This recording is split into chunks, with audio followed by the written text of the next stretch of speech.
윤석열 대통령은 제대로 된 국무회의 없이 계엄을 선포했다는 지적에 대해 강하게 반박했습니다. 정식 국무회의도 안 하고 할 것 같으면 안보실장하고 비서실장은 왜 오며 국정원장은 거기에 왜 왔겠습니까? 어디 뒷다리 잡는 그런 얘기들을 소추인 측에서 많이 하시는데 재판부는 그러나 국무회의에 필요한 모든 국무위원들을 부른 게 아니지 않냐며 국무위원들의 진술을 읽기도 했습니다. 조금 이상한 거는 그날 한덕수 총리의 경우를 보면 8시 20시경에 대통령이 직접 전화를 해서 대통령실로 좀 왔으면 좋겠습니다. 누구에게도 말을 안 했으면 좋겠습니다.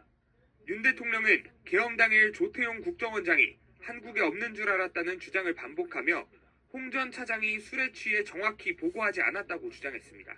저도 안주를 즐기는 편이기 때문에 딱 제가 보니까 벌써 술을 마셨어요. 원장님 아직 서울 계십니다 이렇게 답을 해야 되는데 알겠습니다 이렇게만 답을 하더라고요. 윤 대통령은 조 원장을 직접 신문하겠다고 했다가 제지당하기도 했습니다. 본인이 직접 물을 수는 없게 돼 있습니까? 규정상? 그러면 근거를 들어주십시오.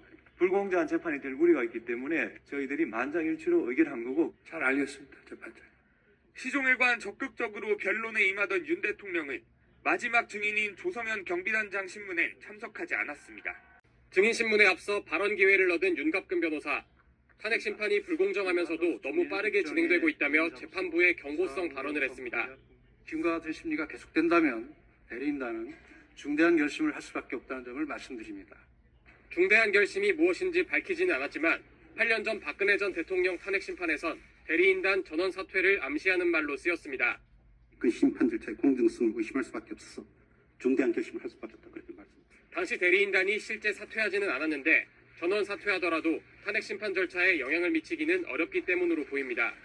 헌법재판소법에는 당사자인 사인이 변호사를 대리인으로 선임하지 않으면 심판을 수행할 수 없다고 돼 있지만 대통령은 사인이 아니라 국가기관으로 봐야 한다는 게 다수설입니다.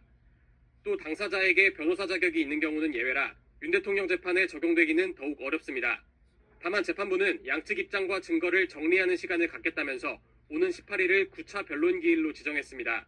최후 변론을 언급하지 않고 변론기일을 추가 지정할 수 있다는 여지를 남겨둔 겁니다. 또 윤 대통령 측이 추가 신청한 증인 6명을 채택할지 내일 평의에서 결정하기로 했습니다.